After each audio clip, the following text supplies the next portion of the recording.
지금 우리는 마가복음을 처음부터 끝까지 우리 새벽마다 읽어가면서 묵상하고 있고요. 그리고 주일 4월달 4번에 걸쳐서 마가복음을 통해서 진정한 회심과 관련된 말씀들을 함께 보고 있고요. 오늘은 그 마지막으로 거룩한 습관이라는 제목으로 말씀을 나누어 보려고 합니다.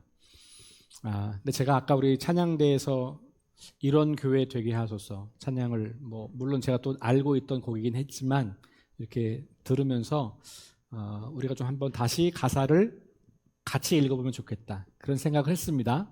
우리 방송실 우리 윤석 형제 우리 성가대 찬양 가사를 좀 띄워주시면 좋을 것 같아요. 특별히 우리 교회 창립 설립을 기념하면서 우리 찬양대가 곡을 잘 골라주셨습니다. 우리가 이런 교회가 되기를 꿈꾸고 또 소망하고 바라면서 우리 함께 가사를 같이 읽어보겠습니다. 진정한 예배가 숨쉬는 교회, 주님이 주인 되시는 교회, 믿음의 교회가 쌓이는 교회, 최고의 찬양을 드리는 교회, 말씀이 살아 움직이는 교회, 성도의 사랑이 넘치는 교회, 섬김과 헌신이 기쁨이 되어 열매 맺는 아름다운 교회, 주님의 마음 닮아서 이웃을 사랑하는 교회, 주님의 영광을 위해서 빛 되신 주님 전하는 교회, 사랑의 불꽃이 활짝 피어나 날마다 사랑에 빠지는 교회, 주께서 사랑하는 우리 교회가 이런 교회가 되게 하소서. 아멘. 여기까지. 네, 그 뒤에는 반복이니까요. 네, 이렇게 가사가 너무 좋죠. 이 좋은 가사가 우리의 실체가 되면 더 좋을 것 같아요. 오늘 찬양대에게 특별히 감사를 드립니다.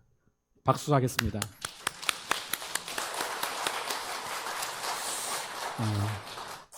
제가 설교를 안 해도 될 것 같지만 그래도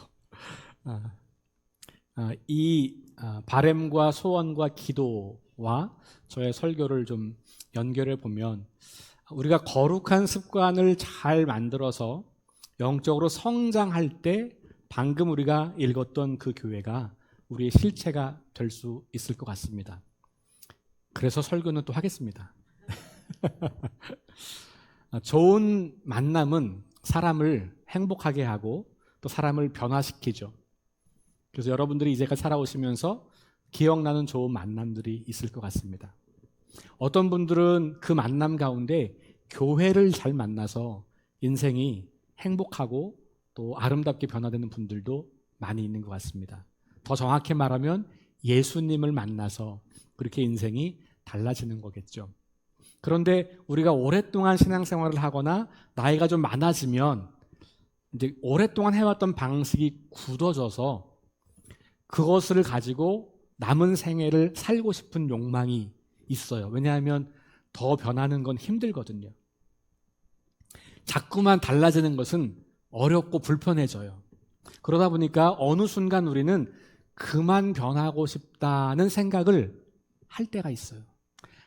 내 나이가 됐는데 뭘 변하냐, 이제 이렇게 살다 그냥 주님 부르면 가면 되지, 이런 생각을 하는 거죠. 그게 꼭 나이가 많아서만 그렇지는 않아요.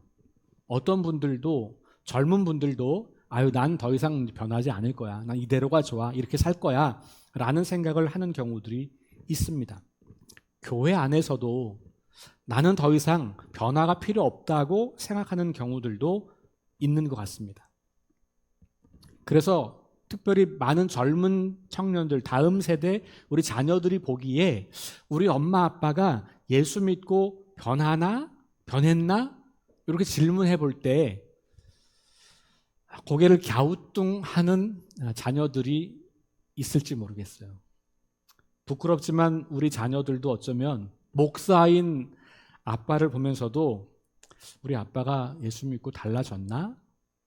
갸우뚱 할지 모르겠다, 그런 두려운 마음도 늘상 가져봅니다.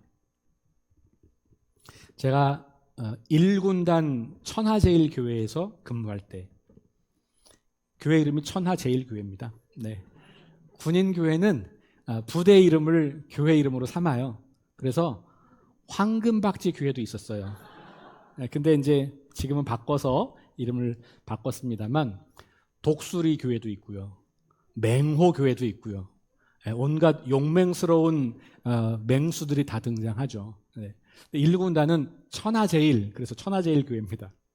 그런데 제가 갔을 때 이미 한 분이 장로님이 임직되려고 피택이 되셨어요. 군인교회는 한 2년마다 목사들이 자꾸 바뀌니까 그분이 피택을 해놓고 임직은 못하고 떠나셔서 제가 이제 그분을 장로님으로 임직하도록 이제 그렇게 하는 시간을 마주했습니다.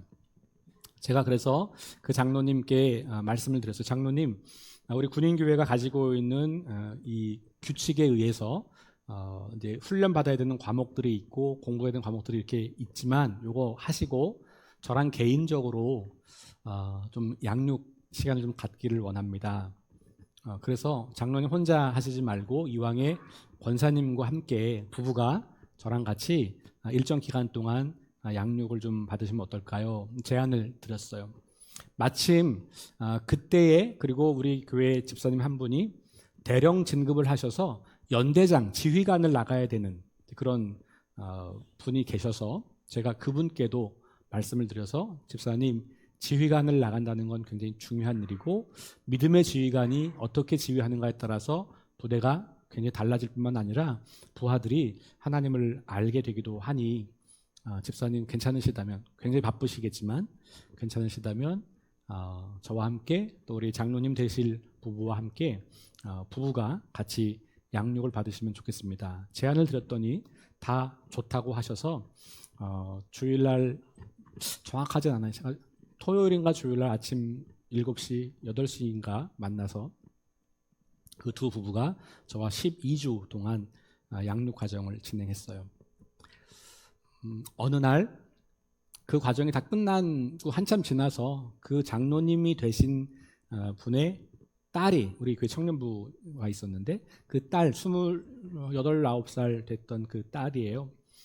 그 따님들이 두 딸이 저와 함께 식사를 좀 하자고 그래서 저를 만나자고. 근데 이 친구들이 사실은 제가 오기 전에 교회를 옮기려고 결정을 했다가 제가 오고 나서 조금 1년 더 있기로 하고 다른 교회를 좀 찾고 있는 중이었어요. 그런데 이 친구들이 저에게 아주 좋은 스웨터를 선물로 가지고 오고 아주 좋은 식당에서 저에게 밥을 사주면서 이렇게 이야기합니다. 목사님, 저희는요 우리 엄마 아빠가 절대 안 변할 거라고 생각했었어요. 근데 어느 날 엄마 아빠가 조금씩 달라지기 시작했어요. 알고 보니 목사님과 제자 훈련을 하는 과정에 엄마 아빠가 굉장히 많은 변화와 성장을 하는 것을 보고 저희가 충격을 받았습니다. 그리고 너무 감사해서 목사님께 선물을 좀 드리고 싶습니다. 그런 이야기였습니다. 사람은 변하지 않는다는 신념을 가지고 있는 분들이 종종 있습니다. 특별히 오랜 삶의 경륜이 쌓이고 인생의 지혜가 많으신 분들 가운데 사람은 절대로 변하지 않아 이렇게 생각하는 분들이 계십니다. 그러나 성경적으로 보면 사람이 변하지 않는다고 하는 것은 사탄의 음성이에요. 우리로 하나님의 거룩한 백성이 되지 못하게 가로막는 사탄의 속임수라는 거예요. 여러분들이 이제까지 인생을 살아오시면서 수없이 많이 변해왔고 지금까지 성장하신 겁니다. 앞으로도 계속해서 변화하고 성장해야 하고 할 수 있습니다. 우리는 주님 앞에 갈 때까지, 주님 부르실 때까지 계속해서 성장해 가는 거예요. 오늘 이야기는 예수님 만난 사람들 중에 변하지 않은 대표적인 인물들의 이야기예요. 서기관, 바리새인, 율법학자, 제사장 이런 사람들은 예수님을 만났지만 예수님의 이야기를 들었지만 예수님이 행하시는 놀라운 일들을 목격했지만 예수님과 말씀을 갖고 토론하고 대화하고 질문하고 그렇게 했지만 전혀 변하지 않고 오히려 예수님을 적대시하고 그 예수님을 죽음으로 몰고 갔던 사람들입니다. 이렇게 율법을 잘 알고 가장 대표적인 종교 지도자들이라고 하는 서기관들, 그리고 바리새인들, 이런 사람들이 변하지 않고 성장하지 않는다고 하는 것은 좀 충격적인 이야기이기도 해요. 예수님이 오늘 우리 시대에 오신다면 어쩌면 우리가, 저와 여러분들이 그 바리새인과 서기관의 부류에 속하는 사람들일 수 있겠다, 매우 두렵고 떨리는 마음을 가지지 않을 수가 없습니다.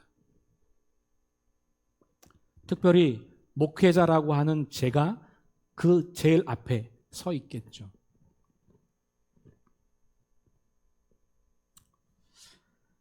스스로는 가장 종교적이고 하나님과 가장 가깝고 하나님의 선택을 받은 거룩한 백성이라는 자부심이 가득했지만 다른 사람들에게는 그렇게 매력적인 사람들은 아니었던 것 같아요. 예수님에게도 하나님 나라에서 가장 먼 사람처럼 보였던 것이 분명하죠. 성경을 가장 잘 알고 성경을 가장 잘 해석하고 종교적인 행위들을 빠짐없이 열심히 잘하는 사람들이지만 변화와 성장은 전혀 없는 그런 사람들. 왜 그럴까? 혹시 우리도 그런 사람의 부류에 속해 있는 것은 아닐까라는 두려운 마음을 가지고 그 이유를 찾아보고 싶습니다.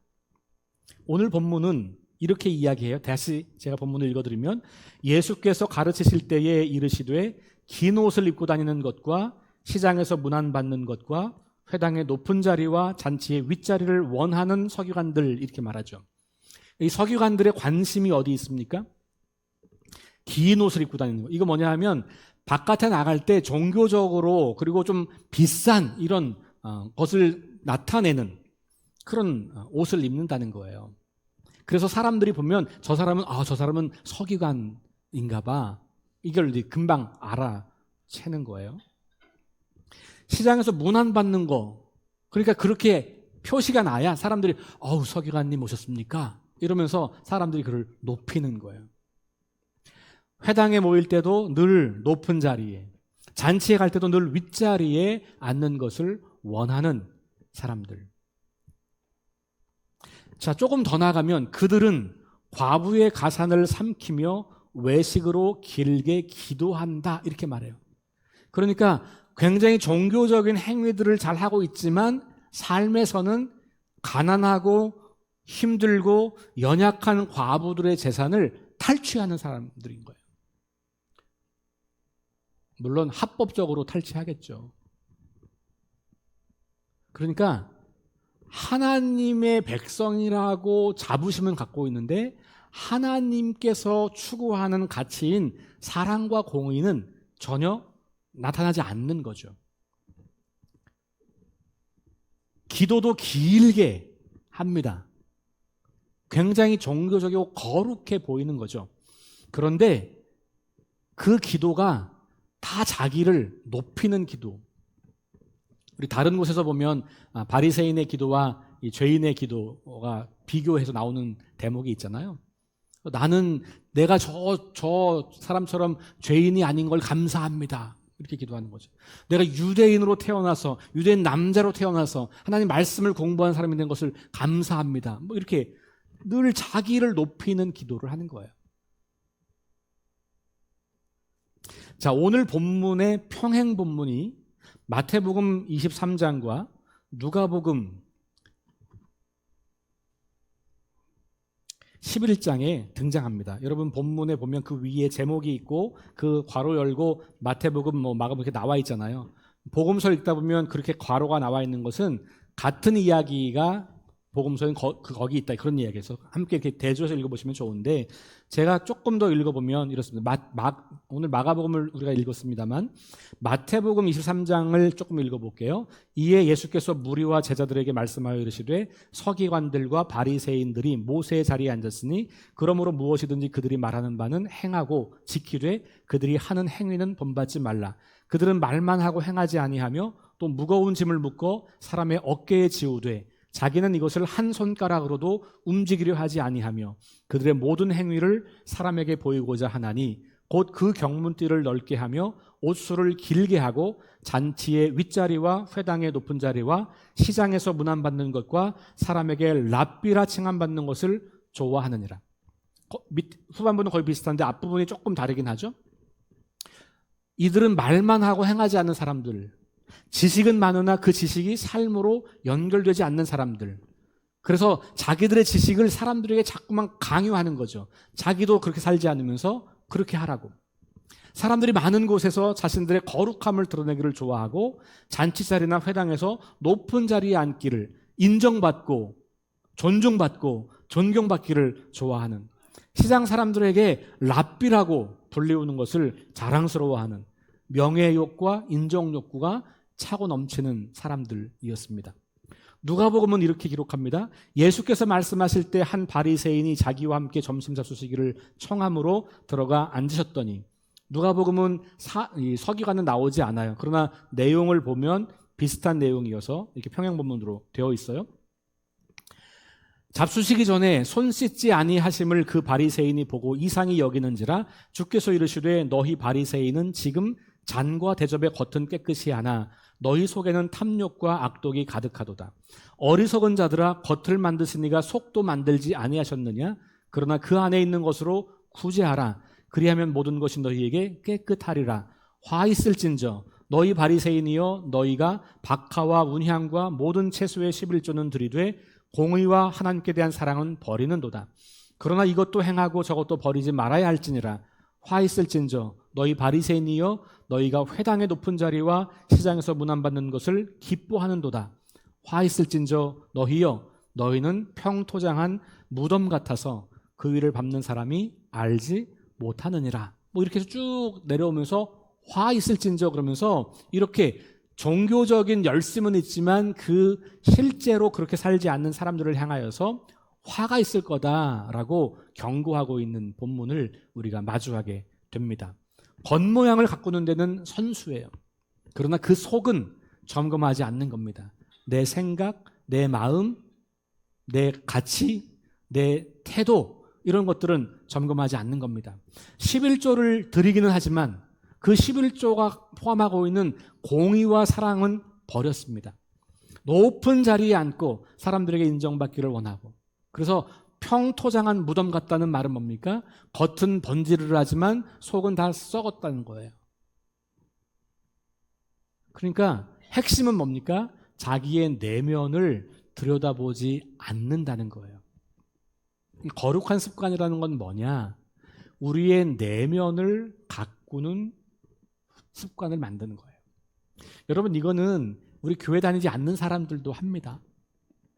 일반인들도요, 혹은 타종교인들도요, 마음 수양 혹은 마음 공부 굉장히 중요하게 여깁니다. 근데 우리가 그리스도인으로서 하나님 나라 백성으로 이 땅을 살아가면서 우리의 마음을 가꾸고 돌보는 일을 하지 않는 것은 굉장히 심각한 문제가 있는 거죠. 이 서기관과 바리새인들처럼. 요즘에 이렇게 쇼핑몰이나 이런 데 가보면 부쩍 많이 나타난 사람들이 있어요. 알바생들이. 누구냐면 이렇게 종이를 하나 이렇게 나눠주는 사람들이에요. 향수. 그러니까 그 얘기는 뭐냐면 향수가 점점 사람들에게 많이 쓰인다는 거죠. 저도 향수를 여러 번 선물 받았지만 거의 쓰지 않거든요. 필요하시면 저한테 오시면 제가 드리겠습니다. 남성분들, 남성용 향수니까. 여러분, 우리는 그만큼 겉을 꾸미는 데 관심이 굉장히 많은 거예요. 우리 좋은 옷을 입고 싶기도 하고, 좋은 차도 타고 싶기도 하고, 좋은 집에 살고 싶기도 하고 하는 게 다 뭡니까? 우리의 겉모양을 꾸미는 거예요. 그런데 그 겉모양을 꾸미는 것만큼 우리의 속 사람을 꾸미는데 관심이 있는가? 향수는 몇만 원짜리를 자주 사지만 책 한 권 읽지 않는 사람들이 얼마나 많습니까? 그렇죠? 아름다운 예쁜 옷과 헤어스타일에 드는 돈은 많지만 우리의 내면을 가꾸고 내면을 들여다보는 데 필요한 돈을 얼마나 쓰고 있습니까? 질문해 보면 사실 우리 대부분이 겉으로 드러난 것을 채우고 가꾸려고 하는데 굉장히 많은 시간과 돈을 쓴다는 것을 발견하게 돼요. 특별히 오늘 우리 그리스도인, 하나님께서 우리를 용서하시고 자녀 삼아 주셨다고 믿는 우리들, 그래서 내가 하나님의 백성이 되었다, 새로운 존재가 되었다고 믿는 사람들은 그 새로운 존재를 우리가 외형으로만 만드는 게 아니라 내면으로도 그 새로운 존재가 나타나야 되는 거잖아요. 그래서 우리는 자신의 내면을 성찰하는 것을 누구보다 잘해야 하는 사람들인 거예요. 형식적인 종교 생활에 치중하지 말고 내면을 성찰하면서 내가 과연 하나님의 그 무한한 사랑과 무조건적인 사랑을 받아서 누리게 되는 하나님의 자녀로서 괜찮은가? 질문해 보는 거죠. 하나님 말씀을 가지고 자기를 성찰하기보다는 자기의 이익과 만족과 명예와 욕망을 추구하는 경우가 혹시 있지는 않으십니까? 나의 변화와 성장에는 관심이 없고 내게 돌아올 이익, 편리함 이런 것에만 관심이 있는 것은 아닙니까? 예수님의 십자가와 고난, 죽음에는 아무런 관심이 없고 부활의 영광만 누리고 싶은 것은 아닙니까? 말씀 앞에 자신을 비추어 자기를 들여다보기보다는 그 말씀으로 끊임없이 누군가를 비판하고 정죄하고 판단하고 있는 것은 아닙니까? 자기의 지식과 기준과 경험과 체험으로 예수님과 하나님을 올가매놓고 그것만이 하나님이라고 그렇게 말하면서 다른 사람들을 거기에 끼워 맞추려고 하는 것은 아닙니까? 그런 사람들이 바로 이 서기관들, 바리새인들이었던 거죠. 그러니 예수님의 말씀을 듣고 토론도 하고 예수님이 행하시는 일들을 바라보면서도 이 예수님이 진짜 누군지를 모르는 거고, 하나님을 믿는다고 하지만 그 하나님께서 펼쳐갈 하나님의 나라가 어떤 것인지를 보지 못하고 있는 그런 모습들을 우리가 발견하게 되는 겁니다. 말씀과 기도로 자신을 들여다보는 그 자기 성찰이 우리한테 매우 중요하다라고 하는 거예요. 그래서 우리는 말씀을 통해서 그걸 하는 거죠. 그게 우리의 특징이에요. 자기 성찰을 그냥 인문서적으로 하는 게 아니에요. 자기 성찰을 그냥 내 경험으로 하는 게 아니에요. 자기 성찰을 어떤 심리학자의 이야기로 하는 게 아니에요. 자기 성찰을 뭘로 한다고요? 말씀. 하나님 말씀으로. 왜냐하면 이 말씀이야말로 하나님께서 우리의 영생을 위해서 주신 선물이니까.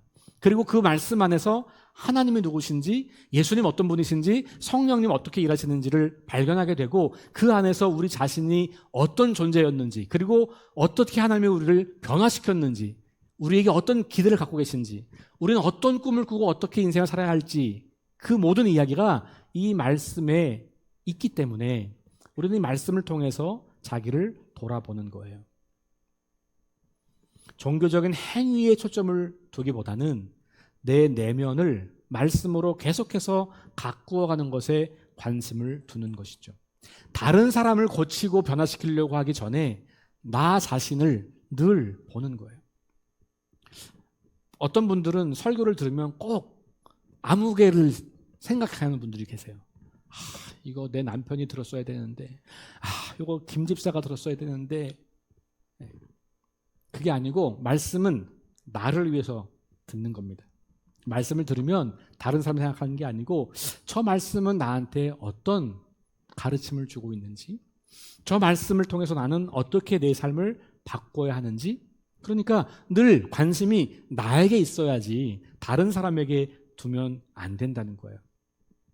자신은 충분하다고 믿고 내가 믿는 방식이 언제나 옳고 내가 해석하는 성경 해석이 가장 옳다고, 그래서 나는 더 이상 바꿀 게 없고 변화할 게 없고 성장할 게 없다고 그렇게 믿는 것은 내가 바리새인 혹은 서기관이 되었다고 하는 증거입니다. 아마 제가 가장 위험한 사람일 거예요. 그렇죠? 목회자가 가장 종교적인 일을 하는 사람이고 늘 성경을 보는 사람이고 늘 이 성경 가지고 말하는 사람이고 늘 기도 자리에 가는 사람이고 그러니 목회자가 가장 위험해요. 그래서 저는 오늘 이 말씀이 저는 괜찮은데 여러분들이라고 하는 얘기가 아니고 저 자신에게 하는 이야기예요. 저도 끊임없이 제가 바리새인처럼 서기관처럼 되지 않기를 위해서 기도하며 말씀을 묵상하고 있습니다. 혹시 여러분 마음속에 그런데 그 모양이냐?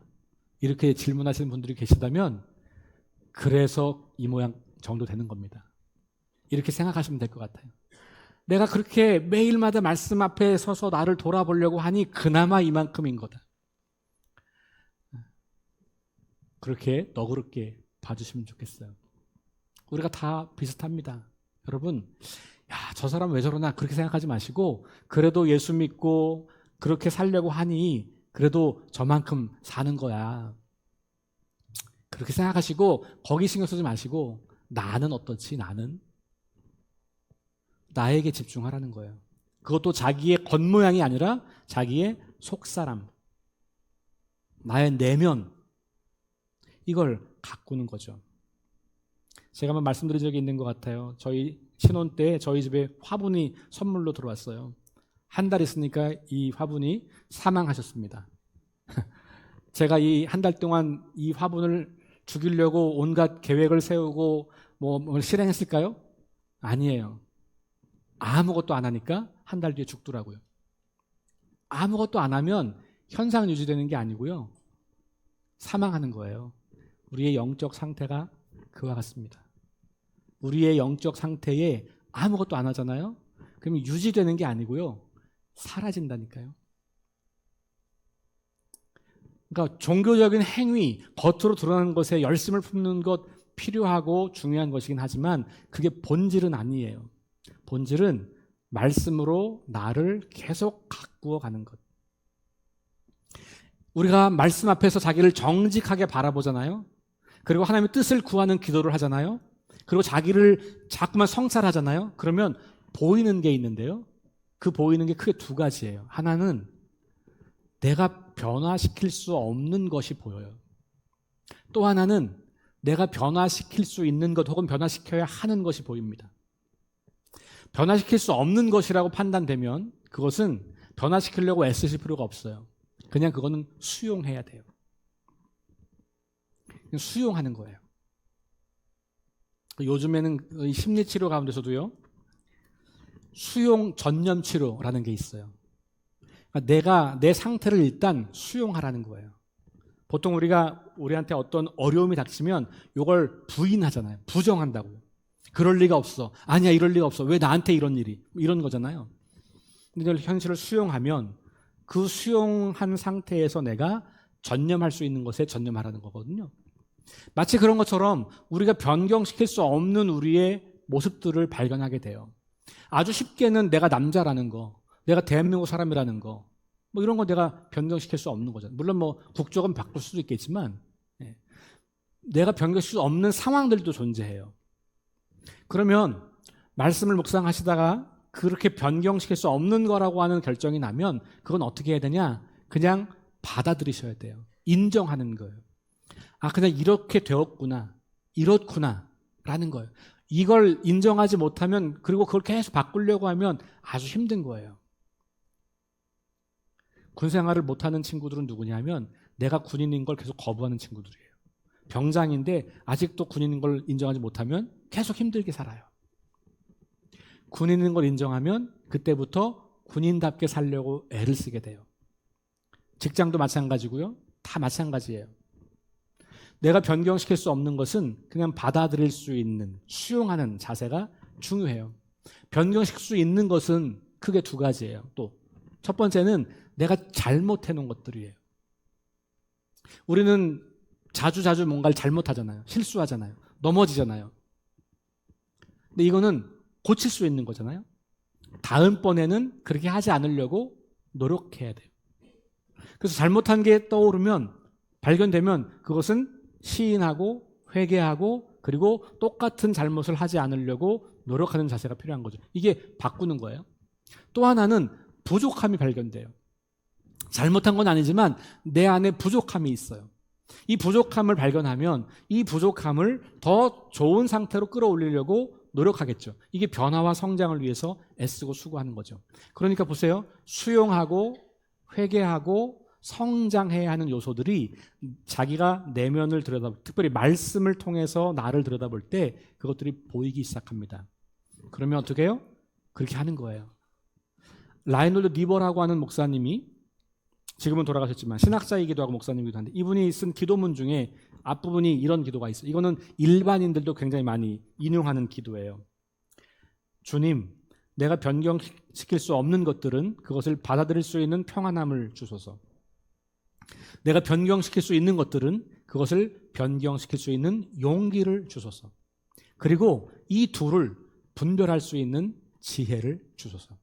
일반인들은 주님은 싹 빼고 이렇게 인용합니다. 보세요. 일반인들도 하나님 모르는 사람들도 이런 기도문을 가지고 지혜를 얻어요. 우리 그리스도인들은 이게 하나님께 드리는 진실한 우리의 기도여야 하는 것이죠. 자, 그래서 자기 내면을 들여다보면서 계속해서 내가 수용하고 회개하고 그리고 성장해가는 과정을 걸어가는 것을 거룩한 습관을 형성하는 거라고 저는 말씀드리는 거예요. 그럼 이것은 어느 시점에 하고 완성하는 게 아니고 일평생 하는 겁니다. 요즘은 세상도 평생교육 되게 중요하게 여기고 평생교육원이 굉장히 많이 생겼잖아요. 근데 이 신앙이야말로 평생교육인 거죠. 우리 주님 앞에 갈 때까지 계속해서 거룩한 습관을 만들어서 하나님의 거룩하심에 이르게 되고 하나님의 온전하심에 이르게 되고 예수 그리스도의 장성한 분량이 충만한 데까지 이르게 되는 것, 이것이 우리의 삶의 여정인 것입니다. 거기서 핵심이 뭐다? 내면을 돌보는 거다. 뭘로? 말씀으로. 이걸 개인적으로 하시는 것을 공동체에서 함께 나누는 게 우리가 공동체가 존재하는 이유예요. 속회에서 그거 하라는 겁니다. 제가 속회 공과를 없앤 이유는 우리가 뭐 더 많이 배워야 될 게 아니에요. 더 안 배워도 괜찮아요. 그냥 그날 그 주일 들은 설교 말씀을 내가 어떻게 살아낼 건가를 고민하시고 자기의 내면을 가꾸는데 적용하시고 그걸 애써 보시고 그걸 나눠서 함께 하라는 거예요. 그 공동체가 그런 걸 잘하면 우리는 건강한 교회, 아까 우리가 불렀던 이런 교회가 될 수 있는 거예요. 그리고 그런 사람들이 모인 공동체야말로 이 세상에 하나님의 나라를 드러내고 선포하는 공동체가 될 수 있는 것이죠. 여러분, 제가 주보에 소그룹 모임 여기 안내해드린 거 있죠. 삶으로 말씀 읽기 그리고 소그룹 모임 이렇게 써놨어요. 속회 모임을 이걸대로 하라고 하는 거고, 그 다음에 여러분들이 개인적으로 말씀 묵상을 하시고 나면 혹은 설교를 듣고 나면 집에 가셔서 요대로 앞에 있는 건 다 빼고 4번, 개인적으로 할 때는 4번만 하는 거, 삶으로 말씀 읽기. 그래서 이 말씀과 여러분들이 무슨 작용을 하는 거예요. 상호작용을. 말씀은 듣고 지나가는 게 아니고 한 주간 동안 내가 들은 말씀 가운데 나한테 하신 말씀을 내가 듣고 내가 뭘 할까를 결정하고 한 주간 동안 살아보는 거예요. 잘 되는 거, 잘 안 되는 거를 공동체에서 나누는 거예요. 나누면 잘 못한 거 있어도 용납하고 무조건적으로 수용하고 격려해주고 지지해주고 응원해주고 축복해주고 함께 기도하고, 그래서 그 공동체를 통해서 계속해서 그 삶을 이어가고, 그게 공동체가 해야 하는 거예요. 그러니까 결국 소그룹 공동체는 그게 뭐 속회가 됐든 선교회가 됐든 뭐 다른 모임이 됐든 그 소그룹 공동체는 서로의 영적 성장을 책임지고 돌보는 곳이어야 하는 거예요.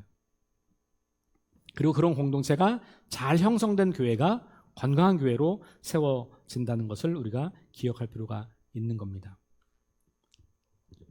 114년의 역사를 자랑할 수 있습니다. 많은 분들이 저를 만나면 와, 그러면서 뭐 교회가 대단하다고 그렇게 칭찬을 많이 합니다. 자랑받아 마땅한 교회 분명합니다. 우리 교회가 114년 동안 지나오면서 해왔던 아름다운 일들이 많이 있을 겁니다. 그리고 우리 교회가 존재하면서 형성해왔던 습관과 문화와 전통들이 있을 겁니다. 처음에 그것은 우리 교회가 잘 말씀으로 성장하고 내면을 살피면서 만들었던 것일 거예요. 그래서 우리 모두에게 도움이 되었던 것들일 겁니다. 그런데 질문은 그게 지금도 유효하냐? 그 전통이, 그 습관이, 그 문화가 지금 이 시대에도 하나님 나라 복음을 선포하고 사람들에게 하나님 나라를 드러내는데 유효하냐? 질문해 봐야 되는 거예요. 그러니까 개인적인 영성만이 아니라 이 교회의 공동체의 영성도 돌아봐야 된다는 것이죠. 그래서 우리는 이제 과거를 바라보면서 자랑하고 과거의 영광으로 돌아가려고 하는 게 아니라 앞으로 우리에게 주어진 소명을 어떻게 감당할지 미래를 향해서 나아가는 교회가 되어야 하는 겁니다. 지금도 우리가 가지고 있는 전통과 습관이 우리의 변화와 성장에 기여하고 이 세상을 섬기는 것에 기여한다면 우리는 그것을 존중하고 마땅히 계속 따라야 합니다. 그러나 혹시 우리가 만들어 놓은 전통과 문화와 습관이 우리 자신을 성장하게 하거나 우리 다음 세대를 성장하게 하는데 도움이 되지 못한다고 판단이 되면 아프지만 버려야 합니다. 그래야 우리가 바리새인과 서기관들의 교회가 되지 않는 거예요. 아까 우리 찬양대가 불렀던 가사, 우리가 함께 읽었던 그 가사, 그 아름다운 교회의 모습은 결국 우리가 만들어가는 거고 한 사람 한 사람의 거룩한 습관과 공동체가 모여 그것을 함께 이루어가는 과정을 통해서 그런 꿈들이 현실이 될 것입니다. 저와 여러분들이 하나님 앞에 갈 때까지 계속해서 이런 거룩한 습관을 만들어서 하나님을 향해 나아가는, 그리고 건강한 공동체를 세워서 오늘 이 시대에 이 역사 한가운데서 하나님께서 맡기신 사명을 잘 감당할 수 있는 그런 석교 공동체가 될 수 있기를 주의 이름으로 축원합니다. 우리 다